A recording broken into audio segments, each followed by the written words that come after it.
করিম শেখ সামনে দুহাত বাড়িয়ে দেয় নীরাকে আড়াল করে মাঠটা না মারার জন্যে। ধাক্কা দিয়ে নীরার মা ফেলে দেয় করিম শেখকে। আবার সে একই ঘটনা।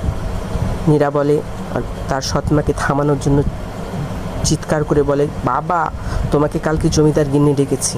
সৎমা থেমে যায়, হাত থেকে মারের লাঠিটা পড়ে যায়। ভাবে নীরা হয়তো তাদের নামে নালিশ করেছে। সে আর কিছু বলে না। তারপর রাত শেষ হয়। সকালবেলায় করিম শেখ জমিদার বাড়িতে যায়। দরজার কাছে যে বলে, গিন্নিমা আমি এসেছি, আমি করিম শেখ। জমিদার গিন্নি করিম শেখকে ভেতরে বসতে বলে। করিম শেখ ভেতরে বসে। জমিদার গিন্নি তার কর্মচারীকে কিছু মিষ্টি আর পানি আনার নির্দেশ দেয়।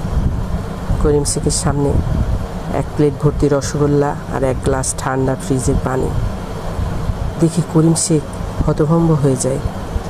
তারপর গিন্নিমাকে বলে, গিন্নিমা আমার কি কোনো অন্যায় হয়েছে, আমাকে যে ডেকেছেন? জমিদার গিন্নি বলে, অন্যায় তো তুমি করেছই, তার আগে মিষ্টিটা খেয়ে নাও আর ঠান্ডা পানিটা খেয়ে ঠান্ডা হয়ে বসো তো দেখি। করিম শেখ খায় ভয়ে ভয়ে। খাওয়ার পর ফ্রিজের ঠান্ডা পানিটা খেয়ে তার অন্তরটা ঠান্ডা হয়ে যায়। সে বিগলিত কণ্ঠে বলে, গিন্নিমা কি করেছি বলেন, আমাকে কেন ডেকেছেন? বলে, তুমি তোমার বউকে শাসন করতে পারোনি তো? তোমার মেয়েটার প্রতি কি অত্যাচারটাই না করে বলো? করিম শেখ কেঁদে ফেলে। তার অসহায়ত্ব দেখে গিন্নিমা বুঝে নেয় করিম শেখের কিছুই করার নাই। গিন্নিমা বলে, কেঁদো না, তোমার কাদার দিন শেষ। শোনো আমার কথা, কালকে তুমি তোমার কয়েকজন পরিচিত লোক নিয়ে আমার বাড়িতে আসবে, আর আজকে বাড়ি যেয়ে নীরাকে আমার এখানে পাঠিয়ে দেবে। করিম শেখ বলে, কেন গিন্নিমা? বলে, আমার নাতির সাথে তোমার মেয়ের বিয়ে দেবো গো। করিম শেখ হাউমাউ করে কেঁদে ওঠে।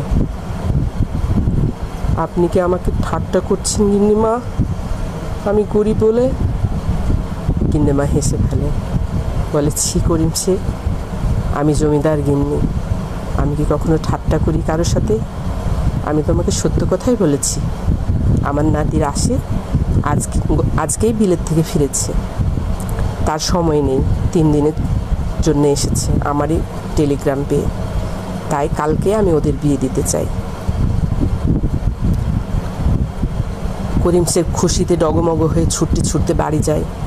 নীরাকে জড়িয়ে ধরে হাউমাউ করে চিৎকার করে কেঁদে ওঠে। তার সৎমা ছুটে আসে, কি হয়েছে জানতে চায়। করিম শেখ বুঝে ফেলে এ কথা যদি তার স্ত্রীর সামনে বলে, রাত্রে হয়তো নীরার কোনো অঘটন ঘটিয়ে দেবে, যে হিংসুক মহিলা বলা যায় না, তাই সে চুপ করে থাকে। সকাল হয়। করিম শেখ কয়েকজন লোককে নিয়ে নীরাকে নিয়ে জমিদার বাড়ির উদ্দেশ্যে যায়। জমিদার গিন্নি তাদেরকে আপ্যায়ন করে। এই জমিদার গিন্নি এই রাত্রের মধ্যেই তার আত্মীয় স্বজন সবাইকে খবর পাঠায়। সবাই এসে সারা বাড়ি ভরে যায়। যুবতী মেয়েরা আসে, নীরাকে ধরে নিয়ে যায় কনের সাজে সাজাতে। নীরা কিছু বুঝে ওঠে না, জিজ্ঞেস করে, কি হয়েছে গো, আমাকে তোমরা কেন সাজাচ্ছ? মেয়েগুলো মুখ টিপে হাসে। একটু ফাঁক পেলে নীরা জমিদার গিন্নিকে জিজ্ঞেস করে, দিদা আমাকে কেন সাজাচ্ছ বলো তো?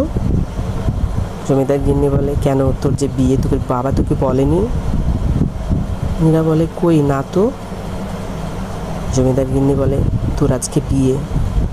নীরা কেঁদে ফেলে, দিদা তুমি কার সাথে আমার বিয়ে দিচ্ছ?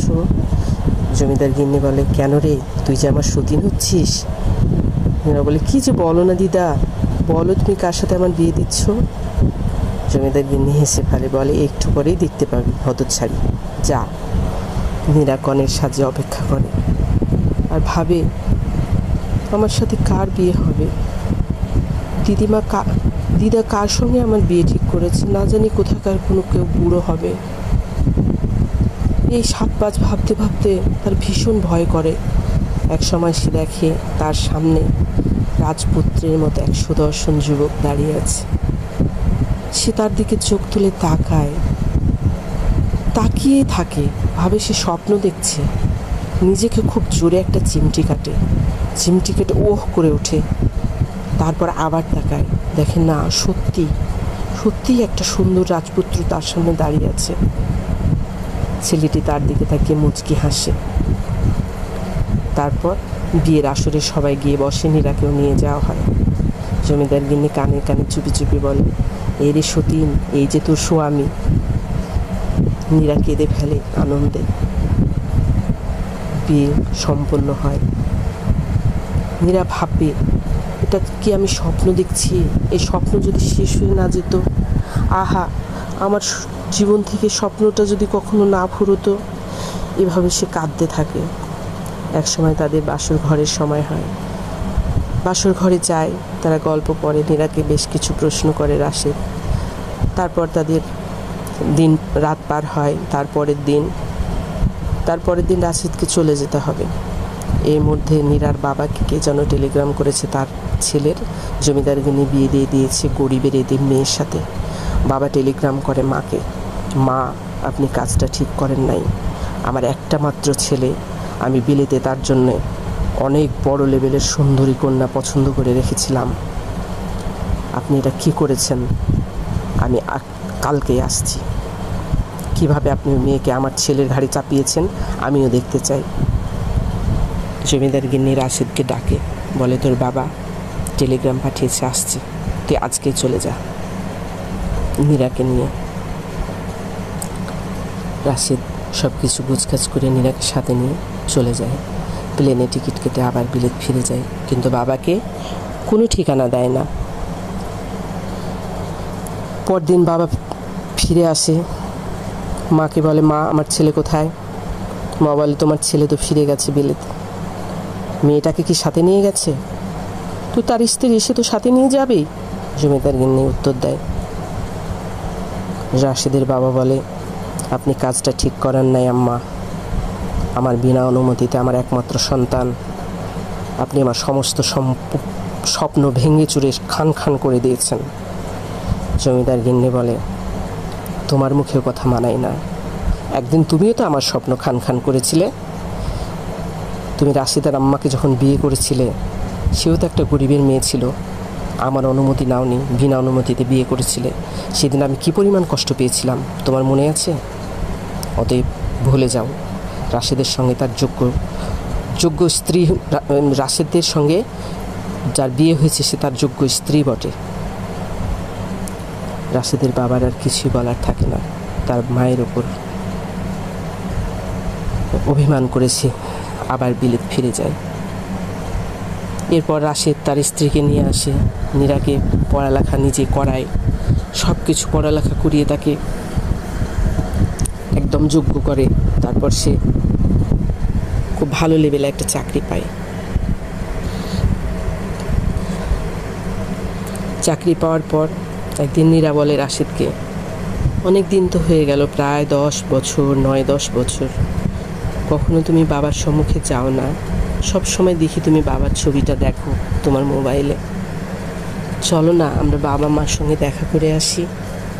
আমার তো মা নেই, তোমার মাকে আমি দেখতে চাই, আমাকে নিয়ে যাবে না? রাশেদ বলে, হ্যাঁ, এখন সময় হয়েছে আমার বাবার সামনে তোমাকে তুলে ধরার। চলো। স্বামী স্ত্রী দুজনেই তার বাবার বাড়ি যায়। বা কলিং বেল টিপে বাবা দরজা খুলে। বাবার সামনে রাশেদ দাঁড়িয়ে দীর্ঘ 10 বছর পর। বাবা তার ছেলের দিকে তাকায়, ছেলে বাবার দিকে। বাবা মুখ ফিরিয়ে নেয়, ছেলে সালাম করতে যায়, বাবা সরে যায়। বাবাকে ছেলে বলে, বাবা, তোমার বৌমাকে দেখো, সে এখন অনেক বড় চাকরি করে বাবা, অনেক শিক্ষিত বাবা, ও তোমার আমার যোগ্য হয়েছে। তুমি রাগ করো না বাবা, আমাদেরকে ক্ষমা করে দাও। তুমি একবার তাকাও আমার মায়াবতীর দিকে। রাশেদের বাবা সত্যি তার ছেলের বউয়ের মুখের দিকে তাকায়। সেই মুখটাতে এত মায়া, একটা মানুষের চেহারাতে যে এত মায়া থাকতে পারে রাশেদের বাবা কখনো কল্পনাও করেনি।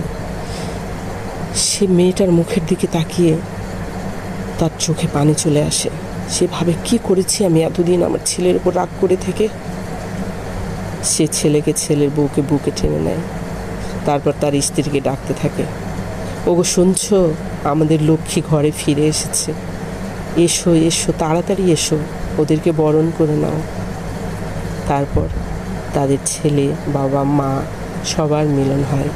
তারা সবাই একসঙ্গে সেই গ্রামে জমিদার গিন্নির কাছে ফিরে আসে এবং তারা সুখে শান্তিতে এখন বসবাস করছে।